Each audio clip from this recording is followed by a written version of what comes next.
You would have heard it a million times, that people say to you, when you score a goal, it's the best feeling in the world. Well, I'm telling you it is. For nearly 20 years, this rugged, inspirational striker was at the very heart of English football. Look at all-round centre forwards. He could do everything. He will make sure that he's right in the centre of everything. He was fantastically aggressive in the air. He didn't get pushed off the ball easily. You know, he hit the ball, he could shoot with both feet, you know, score all types of goals, and he was the complete centre forward. Alan Shearer realised many of his boyhood dreams: to become captain of his hometown club and his country. In short, an iconic figure of English football. 100% effort. You know, he's not wanting in hardly any area. Defenders, you can't give him a chance. You wouldn't enjoy playing against him, and he knew him. Phenomenal finisher. He didn't miss much. He had a really low back left on his shot, but such power in his shooting. When you look at what he's done, and then you go by his goals in the Premier League era, you know, they're not going to be beaten.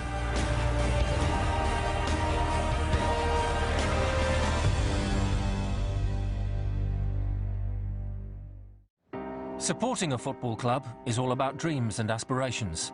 And for those who follow Newcastle United, those dreams focus on the iconic number 9 shirt. The history of the club is dominated by legends of the past, who wore it with pride and scored hundreds of goals. Jackie Milburn, for Newcastle fans, was the first, iconic number 9. Number 9, signified goals. Milburn, he was adored and still is adored by Newcastle fans. It's the same with Malcolm MacDonald. He wore the number 9, scored the goals. Newcastle fans loved him because of that. There'll be people that's not even born yet. When they come to 20, 30 years in the future, they'll know about Alan Shearer because he'll be talked about in Newcastle United folklore. This is the best number 9 Newcastle's ever had. Alan Shearer grew up in Newcastle on Tyneside, a fan of Newcastle United. His childhood hero was Kevin Keegan, who joined the club in 1982. Keegan, the player, was integral to their promotion to the English First Division. I certainly remember him following him around the pitch when he was saying goodbye to the fans in a blue tracksuit and trying to get on the pitches with the cameras to try and get in behind him. And off he went in his helicopter, and I thought, I want a piece of this, I like this feeling. And I think that's the first time really when I thought, I want to play for Newcastle and I want to wear the number 9 shirt. He shared his boyhood dream with thousands of others. But local scout Jack Hickson presented Alan's father with an opportunity 300 miles away, on England's south coast. I think his first reaction was, do I want to be a channel swimmer or what about Southampton? Whereabouts are we? You better ask Alan. The prospect of a professional contract meant leaving home comforts behind. But aged just 14, Shearer flourished in Southampton, embracing his newfound independence and freedom. My memories were of getting my first pay packet of £27.50 a week and thinking, I'm rich here, I'm a millionaire. We got our digs paid for, we got money for a bus pass, but because I lived near the ground anyway, the old Dell, I didn't have to get it, so I kept that money as well. But I enjoyed the freedom of being or living and supporting for myself. He adapted quickly, developing friendships and a strong character. In the mid-1980s, Southampton was an ideal breeding ground for young players. And Shearer impressed manager Chris Nicholl, who gave him his home debut against Arsenal in April 1988. It proved to be unforgettable. I'd come on a couple of times as a substitute, but I hadn't started the game. And then Chris Nicholl, the manager, came up to me at, I don't know, about 11 o'clock, half 11, just as I was about to have a pre-match meal, and said to me, "You're playing, you're in." Dream stuff, wasn't it? It was just, I could never imagine to go into the first team against an Arsenal side and score a hat-trick at 17. I remember my old youth team manager, Dave Merrington, they had me in the next morning cleaning the kit, which was a sort of bring me back down to earth, but looking back, it was a great thing to do. Despite his outstanding debut, Shearer was integrated into the Southampton first team slowly. Yet it was clear he had strength, self-belief and an eye for goal. One header at Old Trafford helped knock Manchester United out of the FA Cup. I'd love to come back up here one day and maybe play for one of the teams up here, but I'm happy down at Southampton at the moment. Shearer was widely expected to sign for Manchester United, but in 1992 it was newly promoted Blackburn Rovers, managed by Kenny Dalglish, who won the race for his signature. For us to get him was a real coup. I'm sure there was 3 or 4 others that were interested at the same time as ourselves, but when we met him and you spoke to him, you knew as a person that it would be the right one to take in. And then I'd got a call from a representative from Manchester United a day later saying that they were interested in me, and I never heard anything back. So for me, the allegation that I've turned Manchester United down twice is not quite correct. Blackburn was basically my only option. Financed by local multi-millionaire Jack Walker, Blackburn paid a then British record fee of £3.6 million for Shearer. His second season saw Blackburn finish runners-up to Manchester United, but Shearer scored 31 goals from 40 games and won the Football Writers' Player of the Year award. We weren't the best team in the world ability-wise, but what we had better than anyone else was an incredible team spirit. And in 1994, the arrival of a new strike partner, Chris Sutton from Norwich City, pointed towards a changing of the guard at the top of English football. You know, our strengths were at Blackburn. We had 2 good wingers in Jason Wilcox and Stuart Ripley, and you know, I think it's fair to say, you know, myself and Alan were quite physical players. We had just had that understanding, and it worked incredibly well, and we both played well, scored goals, and it was successful. The games which stick out in my mind was that season were the Man United games. There was fierce rivalry there because we came into the big league and took the big boys on and succeeded. And of course, when that happens, people aren't going to like it. Manchester United won home and away when the clubs met in the league. Tim Sherwood's late equaliser controversially ruled out for a foul by Shearer on Roy Keane. As the season neared its climax and the pressure intensified, Blackburn's challenge faltered. But against Newcastle, Shearer turned the tide. That was certainly a game we didn't deserve to win, but that's when you need your big players coming to the fore, and you know, possibly that was the most important goal in his career. I still think it's a foul, but you know, that's what Alan was all about. You know, he'd make sure that he was there first, and he was the one that wanted it so much to get it in the back of the net. The league title would go to the final day, and with a 2-point advantage over their rivals, Blackburn knew that victory against Liverpool would see them crowned Premier League champions. My mindset at the moment was, you know, how would we ever get over this if we lost it from this position? I remember as if it was yesterday going to Anfield, knowing that if we won at Anfield, then the league was ours. But of course, we didn't win at Anfield. We got off to a good start. We went in 1-0. And then the last few minutes, it was 1-1, and then Jamie Redknapp and John Barnes scored for Liverpool, and then they beat us 2-1. And I remember everyone's faces at the back, looking at the supporters, thinking, we've thrown the league away. And then I can just remember euphoria that we'd heard the final whistle had gone at Upton Park, and Man United hadn't been able to beat West Ham. And of course, our result at Anfield was irrelevant. We'd won the league. Jack Walker's dream had been realised. His record investment in first Shearer and then Sutton led to a league partnership worth 49 goals. Shearer's tally of 34 led to his fellow professionals voting him Player of the Year. He had won his first major trophy, and the potential for more was obvious. But that summer, Kenny Dalglish stepped down as manager of Blackburn to become director of football. Ray Harford took over. I didn't have any inclination of him going upstairs to be director of football. Despite my huge respect for and my love for Ray Harford, probably one of the best coaches I've had, or did have in my career. But when you're in a position of strength, you have to bring in, to freshen it up, 2 or 3 big-name players. And Ray's mistake was, I think, he said he'd give the guys a chance who won the league. and I think we paid for that. The following season, Blackburn's form was indifferent. Eliminated from the Champions League at the group stage, they finished 7th in the Premier League. Shearer's goal-scoring continued. He was again the division's top scorer, with 31 goals. As a youth at Southampton, his form had brought international recognition in 1990. 13 goals in 11 games for England's under-21s led to a first senior cap against France in 1992. I just remember walking out of Wembley and looking around, and I just thought, wow, this is just incredible. I just loved it. I loved the buzz of putting that England shirt on. Incredible. It proved to be a dream start. Shearer scored the first and created the second for strike partner Gary Lineker. To be honest, it's a dream come true. I'm waiting for someone to knock me on the head and wake me up.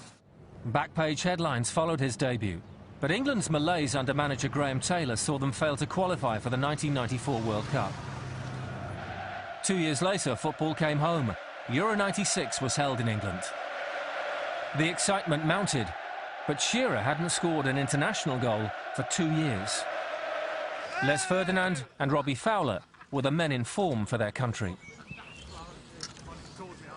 Terry Venables sort of pulled me to one side before a training session, and he said to me, whatever happens, you will start Euro 96. You will be the number 9, my centre forward in that first game. Those words were exactly what Shearer needed to hear. Despite a tide of media pressure against his selection, Venables stood firm. Whilst many others may have been in form, Shearer remained the manager's trusted choice.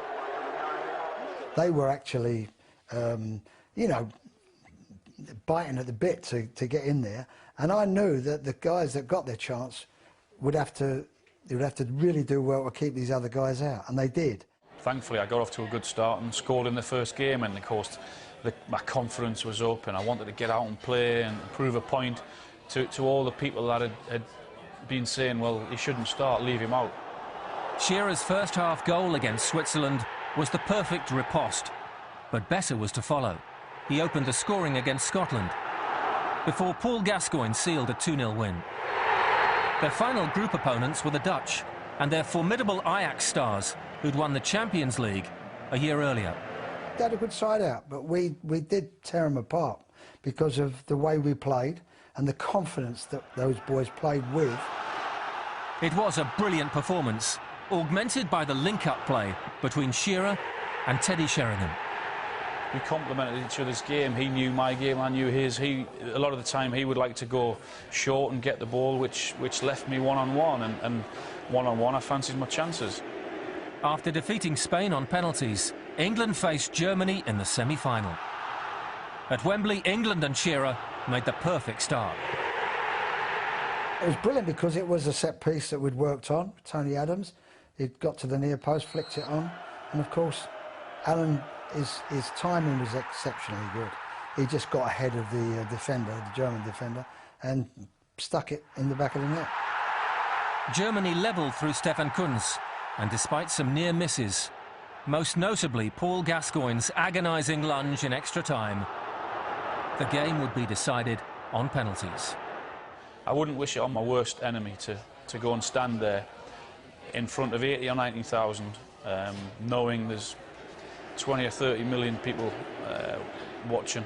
Thankfully, mine went in, but I mean, I felt for Gareth that his was the crucial miss. But you know, no blame attached to anyone taking penalties. At least they've got up, shown the courage to get up there and take it.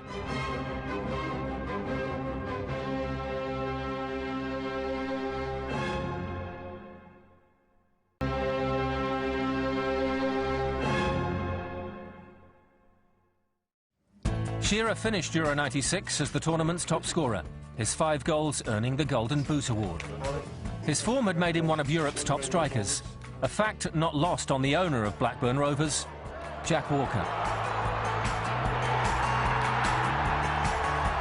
They actually offered me the manager's job, which was never going to happen because it's such a young age. But I suppose in desperation to keep me there.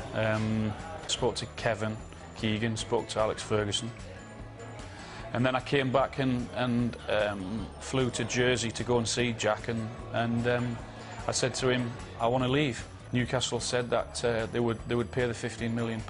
The team that I've always dreamt of playing for, team that I supported, watched every single week as a kid, dreamt of wearing the number 9 shirt, and I had to make the tough call to ring Alex and say I'd made my mind up and I was going to go back to Newcastle. But strangely enough, he never answered my phone, so I had to leave a message.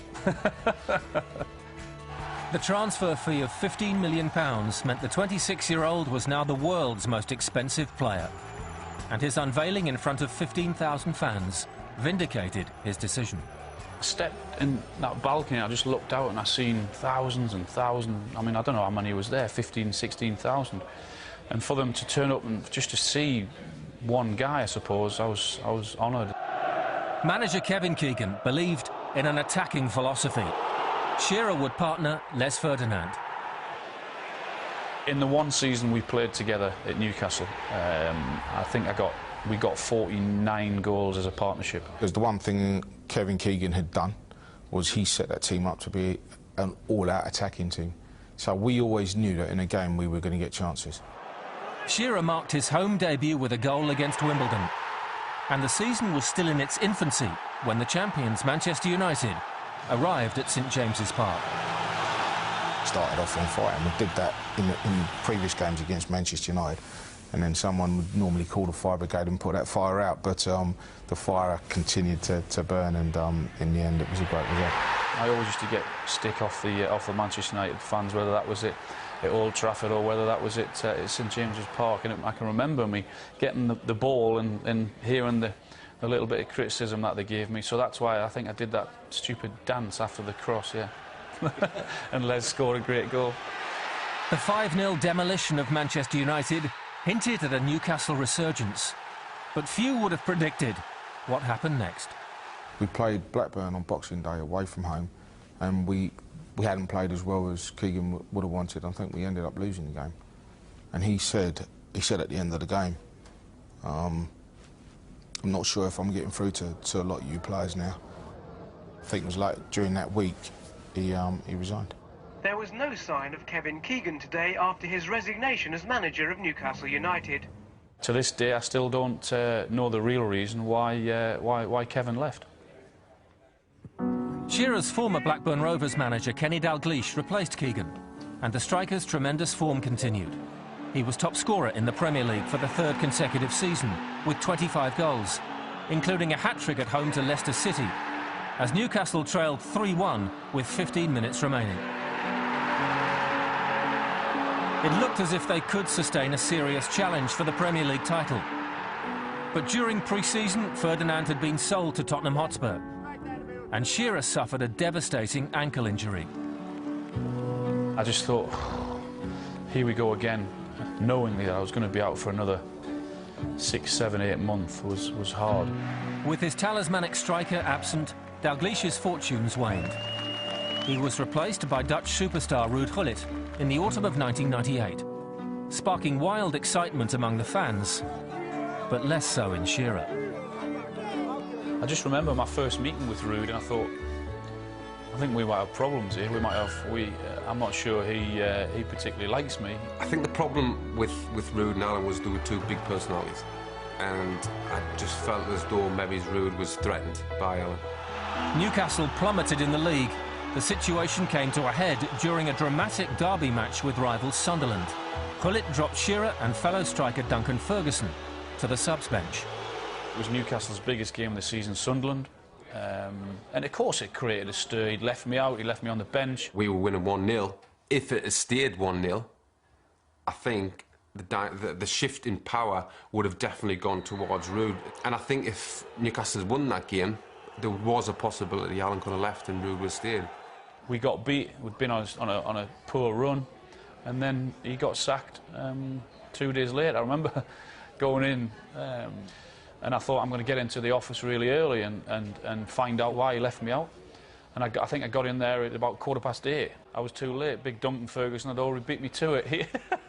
He was shouting and swearing at him before I was. On the international stage, Glenn Hoddle had replaced Terry Venables after Euro 96, and in Shearer, he saw a leader. Forget the golden boots, forget the goals, forget the Premier League. To be named England captain with the armband and walk out at Wembley leading your team out, I don't think it gets any bigger or any better than that. Shearer led England through qualification to the 1998 World Cup, but the tournament was short-lived. His only World Cup experience ended after a dramatic penalty shootout to Argentina in the second round. 2 years later, having overcome several serious injuries, and following England's elimination from Euro 2000, Shearer announced his retirement from international football. His England tally ended on 30 goals from 63 games, placing him alongside Sir Tom Finney and Nat Lofthouse. But a sense of frustration still lingers. Desperately wish we could have won Euro 96, because that was the main tournament. And I'm pretty convinced that, I know it's an if, but if we had beat Germany in the semi-final, we would have won it. But it wasn't to be. With Newcastle, the turmoil continued. The excitement of the Keegan era had turned to disenchantment. Bobby Robson was brought in to replace Ruud Gullit. It wasn't a happy dressing room.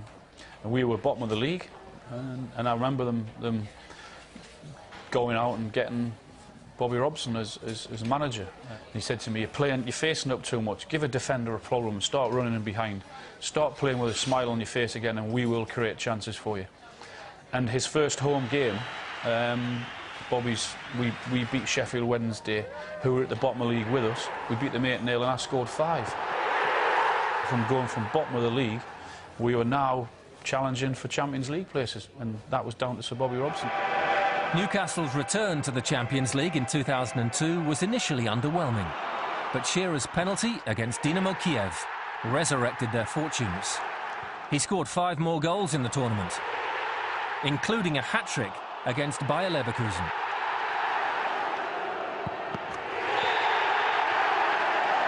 Yet one goal in his career stands out more than any other. People often ask me over the years what was my best goal. I mean, I don't even know why to this day I hit it. I mean, because it coming down in the air, and I mean, if I tried that in training 100 times, then probably 99.5, maybe 100, that it would go in the back row of the stand. But there's a time when you hit a ball that you think it's got a chance of going in this, and it did, and it was a good strike, one I enjoyed against Everton. That was probably my best one. His 10 years in the black and white stripes saw him surpass the scoring record of Newcastle's other football god, Jackie Milburn. On February the 4th, 2006, in front of the Gallowgate end, Shearer scored his 201st goal for Newcastle United. If you ask Alan, you could give him all the trophies, all the medals, and whilst that's nice, if you sort of say to him, what would you rather have? I'm pretty sure I'd know which one he'd pick. For me, a scruffy guy, a little lad who was brought up in Newcastle, and it was his dream to be a footballer, his dream to play for Newcastle, and for me to go on and get and have that record is I'm so honoured and proud and pleased to have done it, yeah. Alan Shearer bowed out of the game a bloodied goal-scoring hero. Ruthless, brave, clinical, and with a record total of 260 Premier League goals that will perhaps never be broken. Can I see anybody beating that? No. I have to be honest, I don't think so. It's not just about winning trophies or getting paid huge amounts of money. It's about going back and being happy. I know I would have had more trophies going to United. Would I have been happier? I'm not sure. To continue to do it for year after year after year after year. I think he's right up there with the best. When you try to go through the different areas of players, because they were great players, but you know, Alan is certainly up there with the best of them, He's broken every record. He's captained every side he's been with. He's taken penalties with every side he's been with. He backs himself. You know, there's no doubt about that, and that's why he is who he is. He's just unrivaled. He was a fantastic leader. on and off the pitch, and somebody who was very humble as well. Did it my way. I lived my dream. It was always my dream to play for them and to wear the number 9 shirt. I achieved my dream, so what have I got to regret?